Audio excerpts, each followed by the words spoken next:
Salut à tous, c'est Coquelicot. Alors, comme promis dans les coms, voici donc mes deux tirages sur le nouveau gouvernement Philippe III, son Altesse, et notre cher président Macron.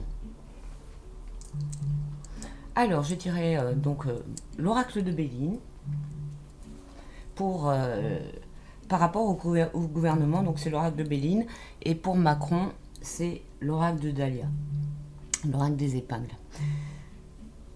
Alors c'est très intéressant. On a en carte du haut, donc pour le gouvernement, la carte du hasard. Donc c'est pas mal, hein. Ça va signifier que les personnes qui sont là, le choix qui a été fait, il a été fait complètement, presque à l'aveuglette, quoi. Le hasard, c'est pas du tout pour des personnes qui ont été choisies pour leurs compétences ou leur, enfin quoi que ce soit qui peut justifier de leur place à cet endroit-là, mais plutôt soit par opportunité ou pour trouver des gens. Enfin, bref, c'est une carte quand même assez étonnante pour, euh, pour une formation de gouvernement, quoi. Alors, qu'est-ce qui va se passer? Qu'est-ce qui va se passer? Bon, on va se faire vraiment manipuler. Alors, ça, là, on a dans cette carte-là, le mauvais point de ce gouvernement. Là, on a des manipulations, beaucoup de choses, des choses faites par-dessous, mais qui sont en rapport avec les affaires, avec l'argent, avec Mercure et avec la communication aussi. Donc, c'est, on n'est pas dans la trahison émotionnelle, là, on est vraiment dans les manipulations pour dans un but d'avoir des choses et de tromper. Enfin, c'est une sale carte, hein. Euh, Ce qu'il va y avoir donc sur la route, cette formation gouvernementale, elle est vouée à l'échec, hein. Donc là, on le voit en finalité. On a la carte fatalité, un truc qui tranche, hein, qui dit c'est la fin, le truc. Ça, à mon avis, ça va pas durer très longtemps. Et on va être pas mal trompé, hein. Sur la route de l'échec, on a la carte beauté qui va signifier tromperie, chose de l'artificiel. Tout va être dans l'apparence, surtout avec cette carte-là, hein. C'est surtout avec ça, ça veut dire tromperie, hein. Mais tout va être dans l'apparence pour faire la surface, quoi, et tout, mais vraiment, y a rien qui tient, il y a rien de solide. Et là, on a la carte départ, donc c'est marrant parce que ça veut vouloir dire le meilleur truc pour ce gouvernement. Enfin, ce serait de se tirer, quoi. Ça va être de partir, quoi.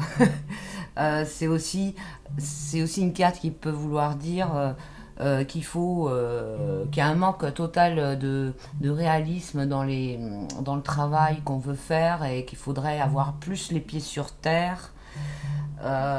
Et voilà, qu'on essaye de faire des choses, mais voilà, enfin, c'est une carte de désengagement, hein. Donc c'est pas du tout bien pour un tirage pour un gouvernement, hein, une formation gouvernementale.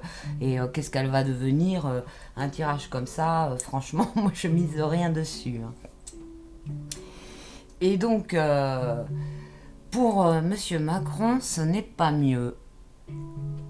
C'est rare que je l'appelle Monsieur, hein. Alors lui, il a l'horloge, comme donc son temps est compté, hein. C'est une carte qui signifie que il a un délai imparti pour faire quelque chose. En tout cas, le temps, il compte. Le temps, il est vachement important. Donc je pense que ça, il lui reste pas beaucoup de temps ou quelque chose comme ça. Ce qui est très intéressant Donc, bon, j'aime bien en venir à la carte finale directement, et puis après dire pourquoi, etc.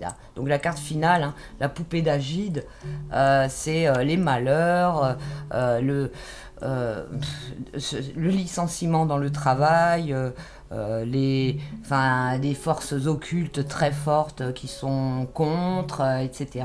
Et ça m'étonne pas, parce que euh, on a déjà vu, en plus, ce tirage, il complète bien l'autre tirage que j'avais fait sur Macron, où j'avais demandé est-ce qu'il va finir son mandat, et que ça me disait non. Et les configurations des cartes et tout ça, j'avais dit que c'était parce que les personnes qui l'ont mis en place, il ne respecte pas ses engagements par rapport à ceux qui l'ont mis en place, quoi. Il se sent pousser des ailes il fait n'importe quoi, il est devenu incontrôlable. Donc ceux qui l'ont mis en place le sac. Et il y a ça, nous, on n'est pas censé être au courant de ça, le peuple. On nous fait croire que Macron, il est là parce qu'il a été élu par un vote. Voilà. Ce qui est intéressant dans ce tirage, c'est que on a cette carte-là, les couilles de hérisson. Non, c'est la carte des oursins. Et voilà, les oursins, c'est une carte qui veut dire qu'il y a des secrets qui sont très bien cachés et qui sont très brûlants. Et que ça joue contre lui. C'est une carte donc voilà, les secrets, et je l'avais dit aussi sur je sais plus de quel tirage, mais que on allait découvrir d'autres trucs sur le tirage de la rentrée, je crois que j'avais dit ça. Il va y avoir des choses qui vont être découvertes, en tout cas. Macron, là, il a une épée de Damoclès au-dessus de la tête, avec des secrets très piquants et qui vont vraiment, vraiment, vraiment lui piquer les fesses quand ça va sortir. Ça va être très dur. Trésor caché, ça dit cette carte, se refermer sur soi-même. Donc c'est vraiment un truc qui est très chaud bouillant et qui joue contre lui, hein. Ce qui joue pour lui, on a cette carte-là. Alors, c'est la carte du sapin enneigé. Ça a plusieurs significations. Alors, ça a une signification déjà première qui veut dire que il est très résistant. C'est une personne, il peut lui arriver n'importe quelle intempérie, il est toujours debout. Et c'est ce qu'on voit, quoi. Et le mec, il s'accroche à fond. Mais c'est aussi une carte qui représente le grand air et comment dire, la régénération par le grand air. Et donc ça, ce serait ce qui va lui être conseillé. C'est marrant parce que il y a un rapport entre ça et ça, hein, puisque les deux cartes, là on a départ et là on a le grand air, c'est oust, allez, on vous conseille vraiment de vous en aller, quoi. C'est ce que vous auriez de mieux à faire, c'est partir. Voilà, et moi je trouve que ce tirage il est vraiment pas mal du tout et que il confirme bien ce que j'ai tiré précédemment sur ces sujets-là, quoi. Voilà, voilà. J'espère que ça vous aura plu. Je vous dis à bientôt pour un prochain tirage. Je vous rappelle que je fais des lives de cartomancie. Et comme ma chaîne a été... j'ai reçu un truc de censure qui m'empêche de faire des lives là pendant 3 mois. Je sais même pas pourquoi. Je vais faire une autre... j'ai fait une autre chaîne que j'attends qui est en validation là. Et dès qu'elle est bonne, je fais le live que j'ai pas pu faire dimanche. Et donc je ferai une petite annonce. J'espère que ça va pas trop perdre les gens, que ce soit sur une autre chaîne. Mais bon, je crois que les gens ils commencent à avoir l'habitude de suivre leurs youtubeurs à droite à gauche parce que on se fait tous emmerder là. C'est vraiment... bon, je sais pas si c'est pas fini ou quoi, mais bon, on s'organise. Et de toute façon, je lâche pas l'affaire. Donc... à très bientôt.